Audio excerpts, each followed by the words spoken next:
We can say with great certainty and evidence, consciousness survives the physical body. That's the most important finding, and we have been able to establish this with an objective verification.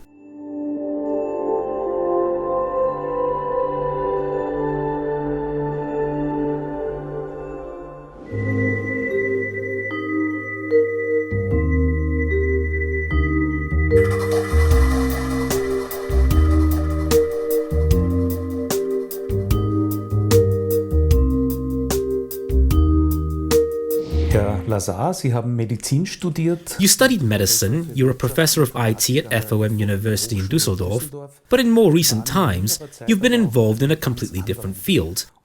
You've worked with a large number of participants on the EREAMS study to find out whether there could be any truth in medial contacts to the hereafter. Before we talk about this study, I would be interested to know, how does a person whose professional career is clearly scientifically oriented find his way to such a topic? Were there any particular experiences you had or events you came across that led you to do this? Yes, that's exactly what happened. I am a natural and technical scientist, and I lived in this materialistic worldview for 43 years of my life.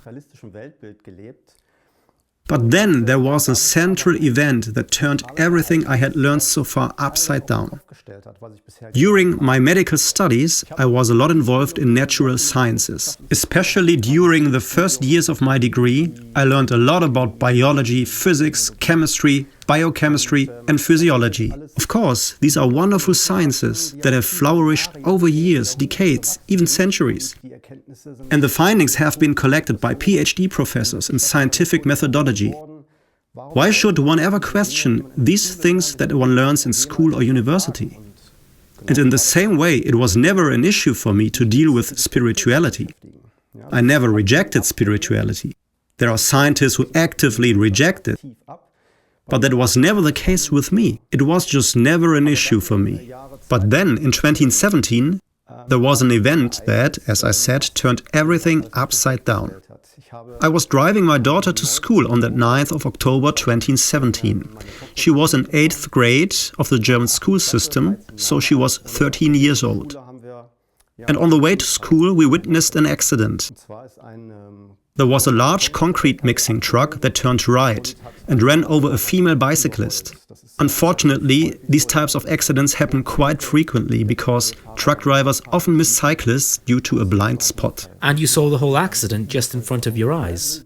We arrived at the scene shortly after the accident. There was already a traffic jam building up. We saw people running around frantically and providing first aid. What we didn't see at first was who exactly was involved there. That only became clear a little later. Because 1 or 2 hours later my daughter came home again. She rushed in and shouted, "It was Yoma." Yoma was a classmate of hers who'd had the accident there, a fatal accident. And it was an event that didn't just touch me, but of course the whole class. They were shocked for a long time. One thing that was surprising for me was the way I felt at the moment I found out. I felt such a deep grief, like I'd never felt before in my life. It was an indescribable grief that pulled the ground out from under my feet. My heart was torn apart. My world collapsed. Of course, you might think that this is normal empathy, and it certainly was. But I didn't know this girl at all. She was not my daughter's best friend, and I had seen this girl maybe once or twice. I'd seen her in passing at a school event, but I had never talked to her, or I'd never had any direct contact with her. I didn't know her at all, but I still felt this indescribable deep sadness. And at first I thought it was normal, and I thought to myself, okay, so after a week or two, you'll probably go back to your routine. You get used to it. You find your way back to life. But this didn't happen. Instead, it became more and more intense and worse and worse. You must have actually regarded the girl as a stranger. Exactly. I didn't know the girl at all, neither the parents. They were strangers to me, but somehow it still felt very, very different to me. I felt a great connection to her. However, I couldn't explain it to myself where this came from, where this connectedness came from. I kept going into silence and started thinking about the girl, thinking about this whole situation. And then something happened. It was about a week or two after the accident had happened, which really changed my life completely. It was a feeling I can barely describe. There are actually no words that could describe what I experienced. Many people who have had near-death experiences mention similar things. However, I didn't know anything about these things. I was not interested in spiritual topics at the time, and I didn't even know the feelings that could be out there. And the whole thing basically started with an inner vibration and incredible goosebumps going up and down the left side of my body. Well, this wasn't like an, oh, I'm freezing. No, this was really like some sort of consciousness approaching me from the outside. As a result of that, I got goosebumps I had never felt before. What was the external situation you were in? I was sitting quietly on my sofa in my room, just thinking about the situation, thinking about the girl. And that's when it happened. Suddenly I was flooded with such an infinite love. You can't put it into words. It was a type of love I had never felt before in my life. And it was as if the whole universe was shining.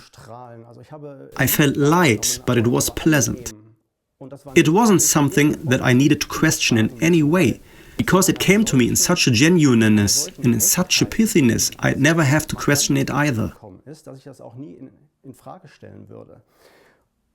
And of course, that experience kind of blew my mind, because I thought, what exactly happened? And I couldn't classify it at all. I had tears from joy running down my face, and at the same time I felt this infinite sadness inside me.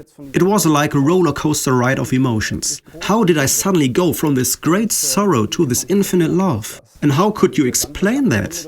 What exactly was that? I was totally aware that this had been a drastic experience, because it had been such an intense experience. You couldn't just push it away. And that experience was the beginning of my journey. I went to libraries where I got books and did research on the internet and watched videos. I wanted to know what information you could find on this topic. What experiences did other people report? And that's how I became aware of near-death experiences in the first place, where people also spoke about this infinitely great love that sounded so much like my experience. And then I thought, oh, other people have these experiences too. That's interesting. And then in a very short period of time, I read more books than I'd read in the previous 43 years of my life combined. And I just couldn't let go of this topic. Let's go back to your experience. How did it eventually end? Well, it didn't really end at all. It went on and on. It was an experience that kept repeating itself. After this, I also began to meditate. And in my meditations, I was able to evoke it again and again, up to this very day. Meaning I can get into contact, feel this love and get these goosebumps again and again. And I simply experience that some consciousness is approaching me from the outside. So these are not feelings that are produced by me from the inside, but these are feelings that are brought to me from the outside. And therefore, this is not something that was a one-off experience, but something that has continued up to this day, every day. And this was only the starting point of this development. Was or is this experience also connected to a kind of task, a mission, or the thought, I should go more into this direction? Yes, absolutely. It was basically a life-changing experience for me now. My entire life has changed. I have new priorities in life, and above all, I also have the need to share this knowledge and my experiences because I have also had contact with many bereaved and grieving parents. And I have realized how comforting it is when you share these experiences with other people. That was ultimately the trigger for me to deal with these things scientifically. I believe that especially in the spiritual scene, that's what I call it, science is incredibly important, because there's a lot of light, but there are even more shadows in the spiritual scene. And this is the difficulty. So we want to show people, hey, we have scientific evidence for these things. What people experience is real. So this person isn't just a freak. And since I come from the scientific world, and since I know the scientific methodology, one thing led to another. And that's why now I'm taking a scientific approach to spirituality. Before we talk about this study, I'd like to ask one more question. Were there any experiences during your personal path, your journey, that somehow clarified for you where this particular feeling of grief and later of love came from? Well, I wouldn't have been able to cope with all these things by myself. And then a few months after the accident, I went to a medium named Nina Herzberg and booked an aura reading there. Basically, I wanted to exchange my experiences a bit during a conversation. Like, what were these experiences that I had there? How can they be explained? And Nina Herzberg is very competent in this field. And of course, I was hoping to get some help and advice. During the conversation, however, something else came up. Something that I had not expected at all. In the end, the aura reading didn't really take place at all, because the appointment suddenly developed into another worldly contact. Nina Herzberg said, "There's a girl here who shows me that she died in a bicycle accident. Does this mean anything to you?" But she didn't know anything about this incident. That's right, she didn't know anything about it. And then I said, yes, of course, it meant something to me, I can relate to it. I was extremely surprised, because I thought, I am not entitled to any contact with the beyond. The girl doesn't know me at all. But then Nina found out more information. The girl proved herself as well as she could. I hardly knew her. She described her appearance. She described seeing her riding a horse. I knew that, for one thing. I knew Yoma had been a passionate horse rider. And that was wonderful evidence. And I was extremely happy about this contact. Nina said, she's showing me a number 1 and another number 1 now. Does this mean anything to you? And then I said, no, not at the moment, but maybe it's the number 11. And Nina said, no, it's clearly a number 1 and another number 1. And I then checked her phone number, the date of birth, but nothing matched. And so I said, I've got no idea at the moment. And Nina said, I don't know what it could mean either. But it's no problem. Usually, things like that clear up later. And that's exactly what happened. Nina was right. I went to Yoma's parents a few weeks later and asked them about the 2 number 1s. Yoma's mother said, no, I don't know what this could mean. So I was disappointed at first. I then mentioned that just before that, Yoma had shown herself riding a horse. And then the mother looked at me in amazement and said, yes, this makes sense.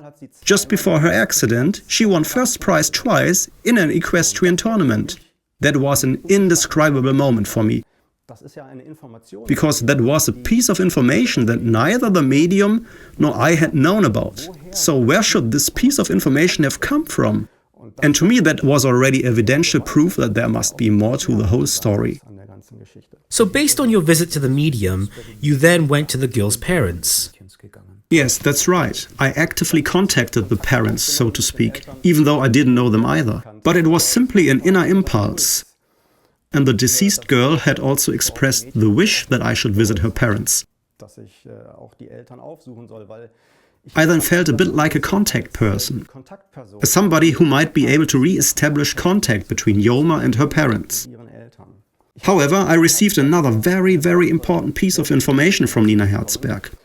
Nina also told me that the girl showed her that I had once been her father in a previous life, and that in this previous life I had to witness her death as well. And of course, that was a situation where a lot of things cleared up for me, because suddenly everything made sense. The grief. I felt this extreme grief. I felt this connectedness. And obviously, there was a past life where this connectedness came from. So suddenly, everything made sense to me. Now I understood what was going on, and during the session I didn't question any of it. I would say that the critical scientist in me was kind of on standby. At that moment, I just felt it and took it all in and absolutely accepted it. But when I went home by car, the critical naturalist scientist came out again and thought, this was just one appointment with a woman who told me all these interesting things, but that doesn't mean that I have to take everything at face value. 2 or 3 weeks later, I went to see another medium named Bettina-Suvi Rode from the Ruhr area. How did you come across this medium? At the end of the session, Nina Herzberg told me that the girl, Yoma, told her that I should do a regression to learn more about this past life. In case one of the viewers might suspect a business model here, I should mention that Nina Herzberg herself does not offer any regressions. So I mulled over this thought in my head, okay, a regression, so I had to find more about my past life. A few weeks later I found out about a spiritual event due to an advertisement. Until then, I'd actually hardly ever received any notable advertisement about spirituality displayed or sent to me on the internet, but this time it just happened to find me. There was a seminar offered by Bettina-Suvi Rode in Essen, my hometown, about the topic of reincarnation, and there were still 2 spots available. And I thought, that's a clear hint. So I booked this event, and 3 weeks later I was attending this seminar by Bettina-Suvi Rode. I was sitting right next to her, and during the introductory round, I was the last one, and I just said very briefly, "Hello, my name is Oliver, and I witnessed the accidental death of one of my daughter's classmates."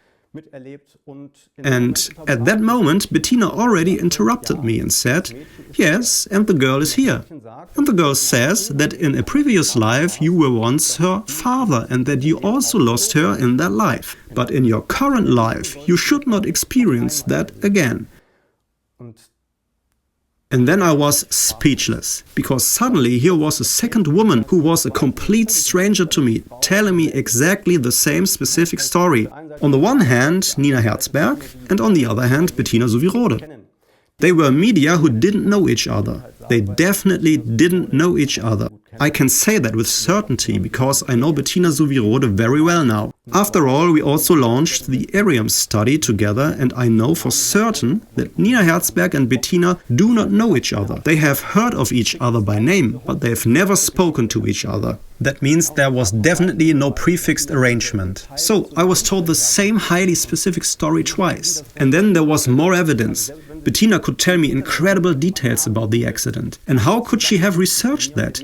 Even if she'd done some research on the internet and googled my name, there is no connection between me and that girl. Nevertheless, she gave so many details that I didn't even know myself. But I later confirmed them with Yoma's parents. And that was absolute proof for me. I would be lying to myself if I just put this aside again and ignored it. At that moment it was absolutely clear to me. There must be more. Consciousness survives. The girl, Yoma, can still communicate. And there is a reason for this connection and for this incredible love that I feel. And then that was the starting point of me to say, okay, I have to continue now.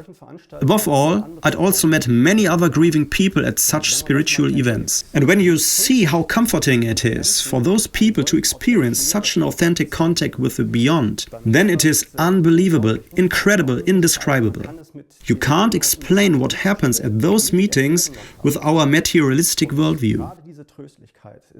And it was precisely this type of consolation that motivated me to take this scientific path, because I believe that you can convince many people who are stuck in their materialistic worldview if you can show them scientific evidence. Hey, look, consciousness survives.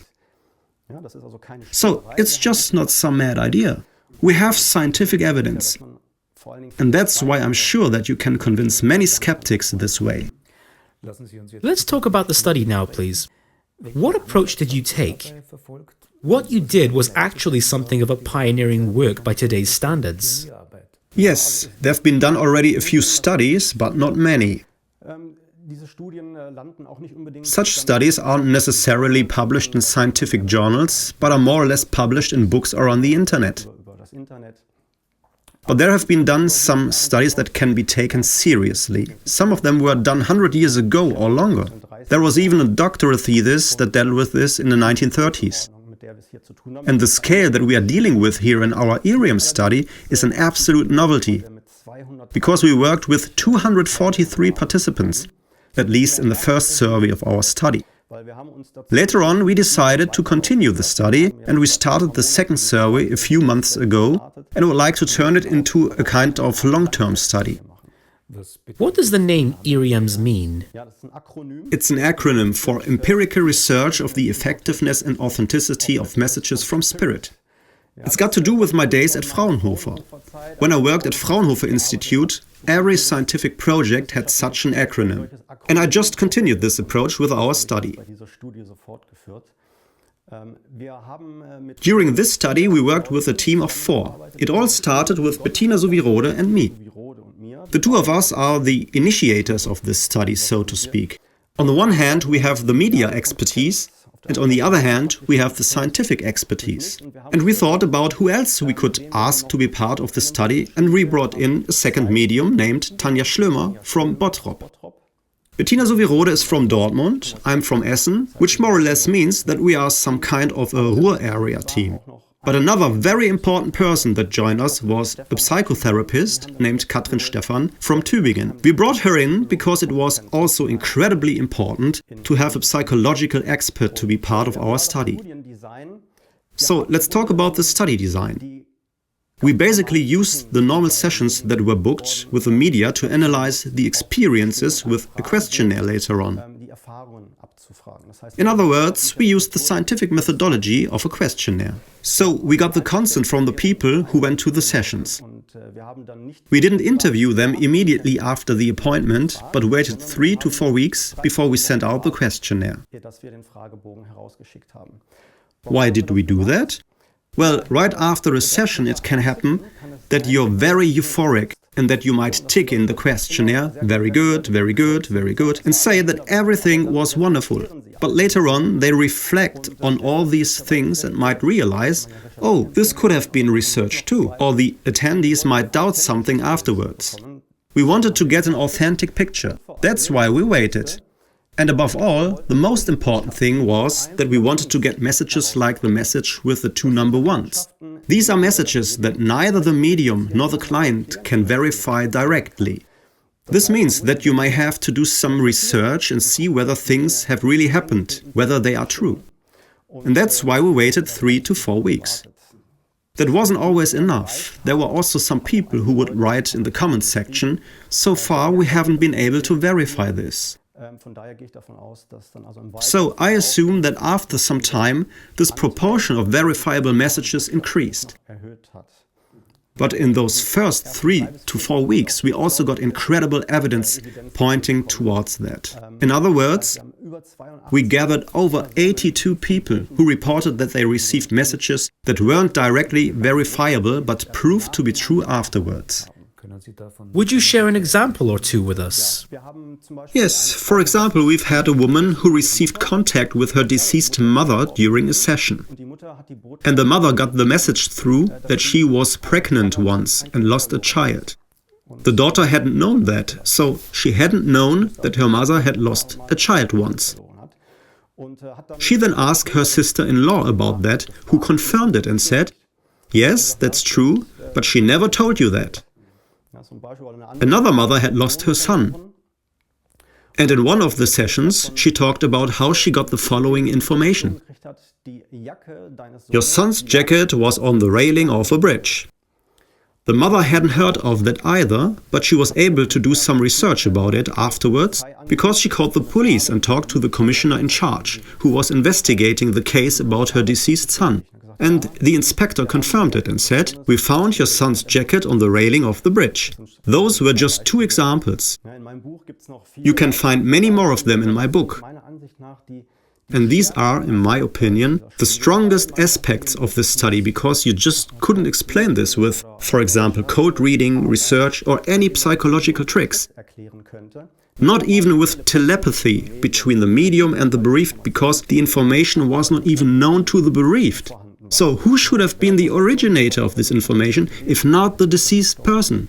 You just mentioned a book. This is probably your way of publishing the results of the study, right? Exactly. The book is called Jenseits von Materie. Beyond Matter and was published by Giga in Switzerland. The book consists of different sections. One section is also about the EREAMS study, which is the climax of the last chapter. The book starts with my personal change of my way of life and this central event which turned everything upside down. But after all, I'm still a scientist.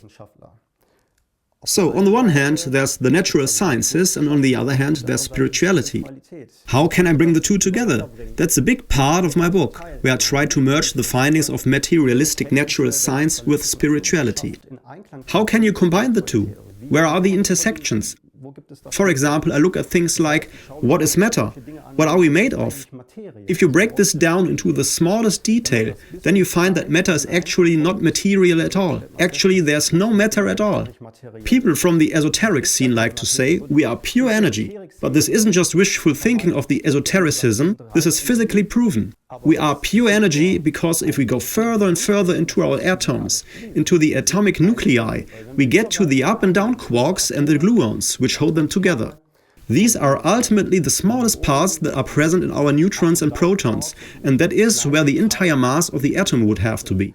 Due to the evidence of the Higgs field, we know now that these smallest particles have to be massless. In other words, we basically consist of a lot of nothing and of binding and kinetic energy. So, if somebody says we're pure energy, then this is absolutely true. From this point of view, one must realize the following now. We have a materialistic worldview, where everything is explained by materialism.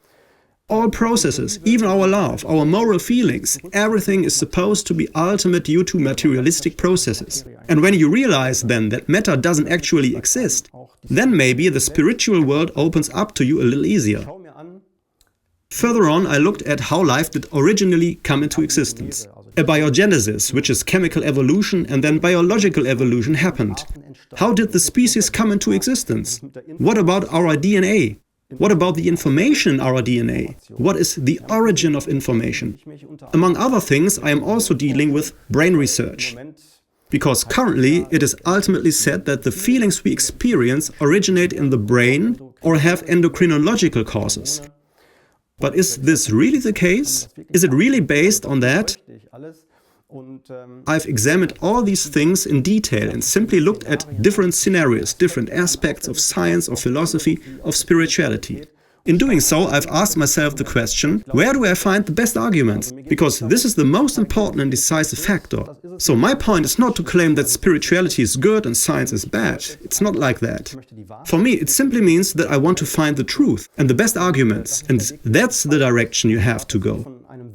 So you can't start with a worldview and look for arguments from one standpoint, but you have to look at arguments first, and those eventually lead towards a worldview. And that is ultimately what I describe in this book. And I also critically question many things in order to show people, hey, not everything you learned at various universities is 100% fixed. So we have to take a closer look, and then maybe it'll be easier for many people to understand the criticism towards science and to accept something like spirituality or the spiritual world. Did you also collaborate with other media for your study? No, it was the two media Bettina-Suvi Rode and Tanja Schlömer, and they gave sessions individually. In total, there were 243 participants. We had participants from different countries. We even had people from the United States, from France, Spain, Luxembourg, Denmark, so from all over the world. And these sessions took place in the respective practices of the two media. This means that we did not work with blinding. There have also been studies done that use blinding, such as the studies by Gary Schwartz or Edsel Cardenia. This means that the medium and the person who goes to the session don't even see each other. They don't even meet. Such a medium does not even know with whom the session is actually taking place. Finally, an attempt is then made to assign the session to a participant. In our case, we deliberately did this differently because we believed that this personal connection between the medium, the deceased and the bereaved is incredibly important. And then, of course, there are critics who might say, well, if the medium has direct contact with the bereaved person, one can find out a lot from the bereaved person through clever questions and psychological tricks. That's why we used a very special design in our study to exclude this. Things such as code reading are always mentioned by skeptics. Code reading is ultimately an umbrella term for psychological tricks, for example, finding out certain things about a person on the basis of their appearance or the jewelry they wear, on the basis of things they say, and then the medium only makes out that they find things out by supernatural means. And we tried to exclude this in our study by concentrating on highly specific evidence.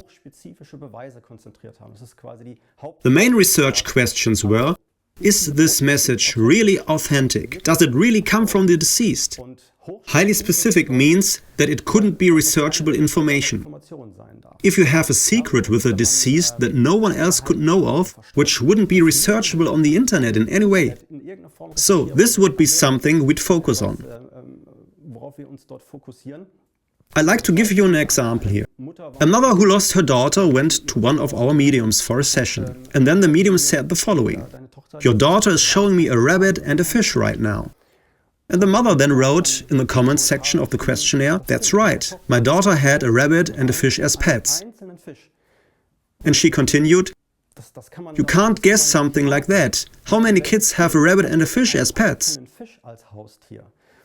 And it wasn't like the medium listed 10 different pets, a dog, a cat, a mouse, and at some point the right ones were mentioned. On the contrary, she immediately said, "I see a rabbit and a fish." And yes, that was true. That's an example of highly specific information. I can give you another example, like what was put into the coffin of the deceased person. Here, exactly those objects were listed that had been placed into the coffin. Or a letter had been put into the coffin and the medium could reproduce the content of the letter. Or another example, such as the last words at somebody's deathbed, that could be reproduced word by word.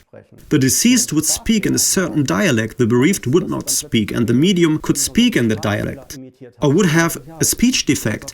We also had the case where the medium suddenly imitated a speech impediment, and then the bereaved would confirm, yes, our father had this speech impediment. So these are things I can't check on Instagram or Facebook, but these are family secrets and highly specific pieces of information. And we've collected incredible data for our study. Over 90% of the participants ticked off, "Yes, I received such a highly specific evidence." I would never have expected such clear results. Jetzt unabhängig von Ihrer Studie, Sie haben sich ja auch mit möglichen... Independently of your study, you've also looked at different types of dubious media messages that occur sometimes. In your opinion, are there any quality criteria for media contacts? Absolutely. But there aren't any official criteria out there yet. But there are, of course, criteria to look out for. In my opinion, it is a good indication when a medium has had many years of provable education. Although there are also serious media out there who haven't been to a college for media. A medium should mention their education on their homepage. For example, an institute like the Arthur Findlay College. Or they should mention renowned instructors by name. The whole thing should be done according to British Spiritism, which is an evidence-based methodology. That means that highly specific evidence must be provided, or the message will not be accepted by the bereaved. This is ultimately the core of British Spiritism.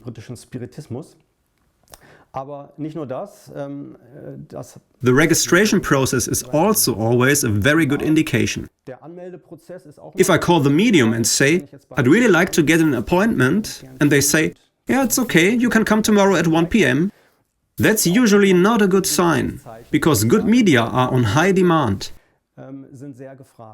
It's because the whole thing also works on reputation, and this can also be found out on the internet. And if a medium is good, it spreads relatively quickly, and therefore the demand is also very high.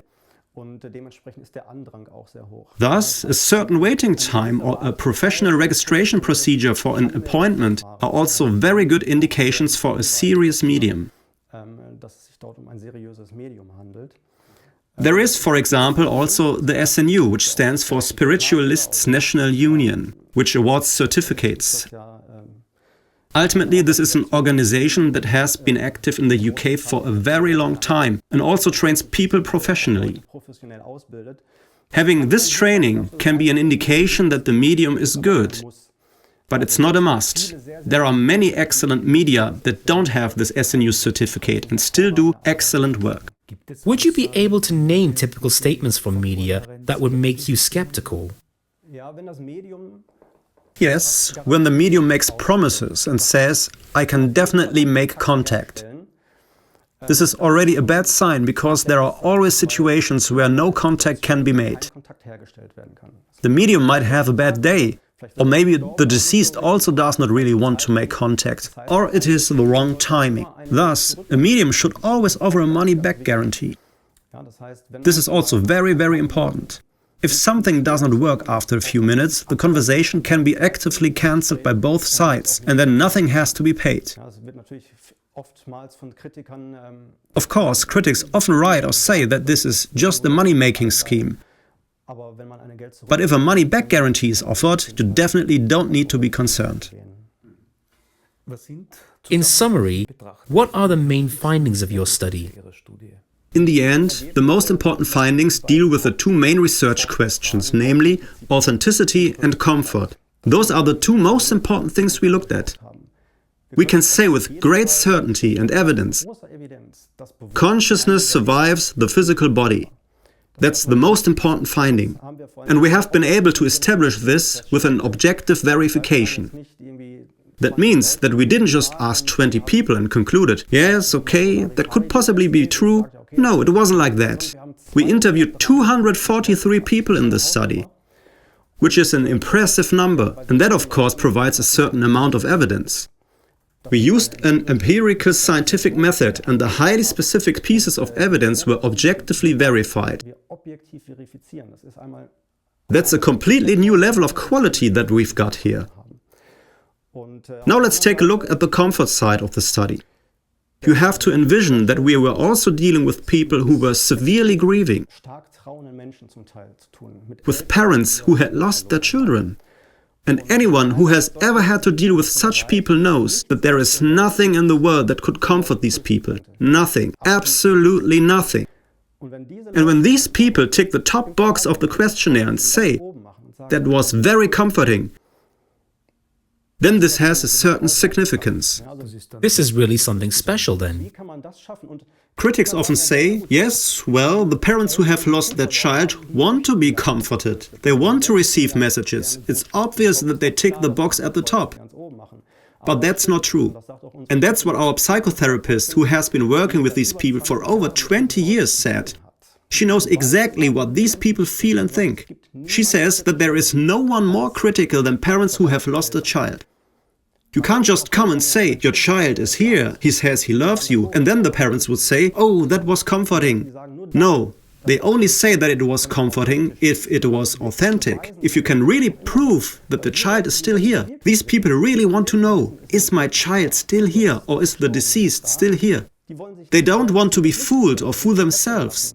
The bereaved don't just become naive and stupid all of a sudden, but that is what the skeptics like to tell us. But it is the opposite. Anyone who really gets to grips with these people knows fully well that they are not so easily persuaded. It's quite the opposite.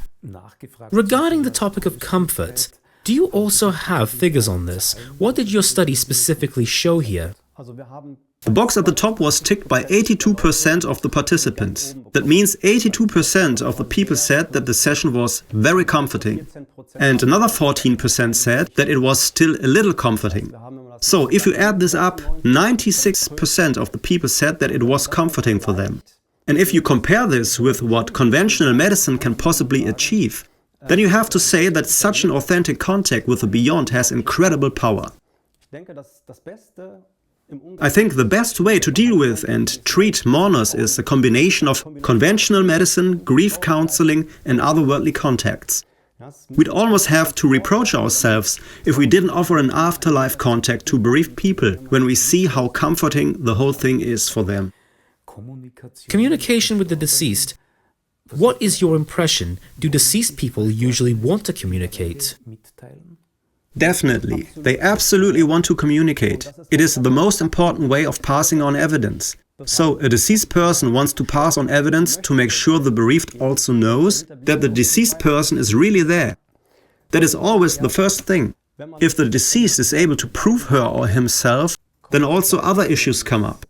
It always depends on what kind of relationship the people had during their lifetime. There are also families with a lot of conflict, where the deceased was not always the loving father or the loving grandfather. There might also have been a lot of arguments. One died during a conflict with the family, and there are unanswered questions. Thus, many bereaved people have also stated in our questionnaire, before the session we still had many unanswered questions and things that were unsaid. And in such cases, a contact with the beyond offers the possibility to clarify certain things. This is especially important for parents whose child committed suicide, because these parents often blame themselves a lot for not having been there for their child. And then open questions are clarified after the session. It is also very important to show the bereaved that the deceased are still actively involved in the lives of the bereaved. This means that not only evidence from the deceased is brought forward, but also bits of information of the bereaved's current life are mentioned as well. For example, if a grandchild was born or someone got married, then the deceased person might say, "Yes, I was there, I witnessed it." Sometimes the birth of children was predicted. In the second wave of our survey, there was a lady that happened just recently who was told by the medium that she was pregnant. The woman hadn't known yet. She went home, took a pregnancy test, and was indeed pregnant. So the deceased wanted to show that they are still participating in people's lives. You said a wonderful sentence earlier, consciousness survives the physical body. Now, there are two main theories in science regarding consciousness. The, let's say, mainstream theory assumes that the brain generates consciousness. Other theories, which are mainly common in near-death research, assume that the brain is only a filter, a receiver of consciousness. What is your view regarding this question? There is a beautiful story that illustrates how I envision it. Let's say I'm listening to a wonderful song on the radio, and I'd like to know what the origin of this song is. So I'm doing some research. How would a materialistic scientist start here? He or she looks at the radio and then asks the question, what actually happens in the radio? He or she puts the radio through a tomograph and then determines there are certain parts in the radio that are particularly in motion and particularly active when the song is played. And now the scientist says, aha, the loudspeaker's membrane vibrates, the component gets hot, so that's where the song originates from. That's a bit of a comparison to today's science and brain research and consciousness research. Functional magnetic resonance imaging is used to see which areas of the brain are active when you have certain feelings. This works very well. So you can really wonderfully determine which areas of the brain are active when you are shown photos of your lover, for example. Especially the limbic system plays a big role in this. But now the big mistake is made in science, namely that increased activity is equated with the origin. So now they say, because this area of the brain is active, the feeling must come from there. But it's not the same with the radio. Just because we find activity doesn't mean that this is the origin of it.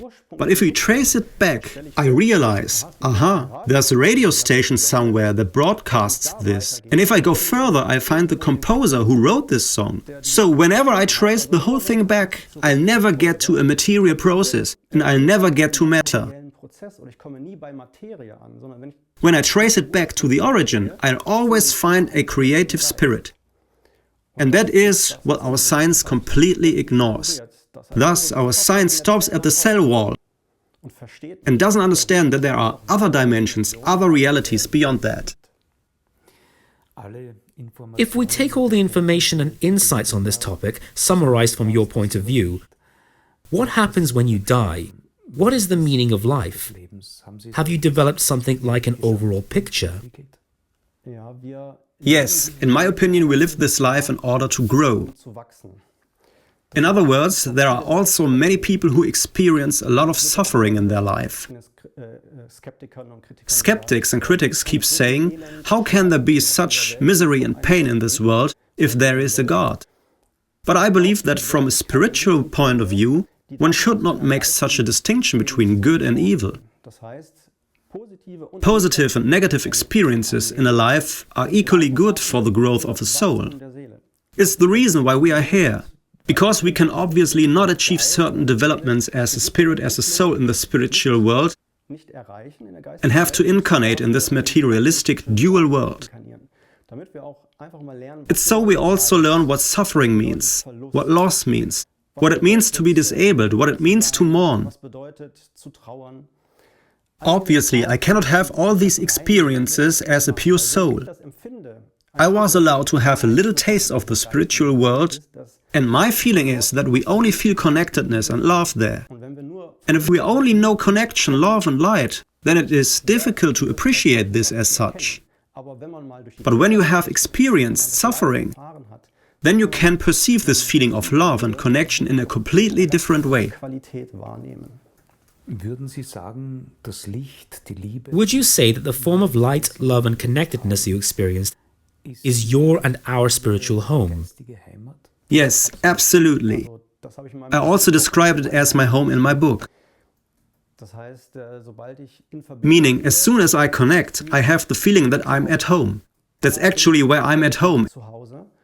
And here in this material world, I more or less have to do my job. And in a way, I also look forward to it when life is over at some point, because I have the certainty and I know that it continues there, and that it is like coming home. What is death? Just a transition? Death is only the end of the physical being. Basically, we just get out of our body. So nothing much changes. Our body is like a car. We just open the door, get out, slam the door, and the car is scrapped. Our body is scrapped. But we ourselves are pure energy, love, soul. And we transcend the material body. People who've had a near-death experience and other spiritual experiences have an insight into the afterlife, so to speak, or at least into the transition to the afterlife. Media paints very concrete pictures about life in the afterlife. Do you have something like an overall picture? What does the afterlife look like to you? I did not get an overall picture, but of course I've tried to develop one for myself. I think a very decisive criterion is that there is neither space nor time in the spiritual world. And that is something that we as human beings cannot imagine. So we need space, we need time to be able to exist at all. We think about the past, we think about the future, we want to do something now so that we will be better off in the future. These are things that we don't have in the spiritual world. Quantum mechanics also shows us this. There have been done wonderful experiments with a double slit and entangled particles, which also show us that there are realities without time, without space on a physical level. And the spiritual world has a completely different view of us here on Earth, when time suddenly no longer plays a role.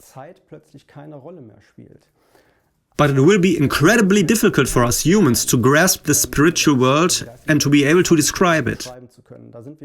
With our limited abilities here on Earth, we are simply not capable of doing so. And that's why we can only ever get a glimpse of it, a small linking. But I think we will be only able to understand and explain this when we cross over ourselves. Would you say the afterlife is highly individual and looks different to every person? There are different views on this. I'm not quite sure yet what it'll really be like. There are people who talk about worlds that you can really touch. They're not like in a dream and everything is a bit blurred. Others talk about the fact that there are no solid objects or landscapes visible at all, that you only have light and that you can only perceive yourself as a feeling.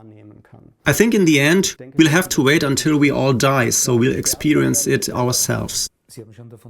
You have already talked about continuing your study. What are your future goals? Ultimately, our aim is to confirm the previous findings. And of course, there is a better chance of that with a larger number of participants than with a smaller number. Since we have managed to integrate this study into the processes of our normal everyday life, we just decided to continue it. From time to time, we will publish updated figures and see if the previous findings will be confirmed. And we assume there will be, because 243 is already a very large number of participants. We will certainly work on further studies and scientific projects, but for the time being, that's still up in the air. But of course, I can't really let go of this topic. I'm not planning to retire anytime soon. And in the future, I will definitely continue dealing with spiritual topics and tackle them with a scientific approach. Herr Professor Lazar, ich wünsche Ihnen alles Gute. I wish you all the best for your future activities. Thank you very much for this very interesting interview. I thank you too. Thank you very much.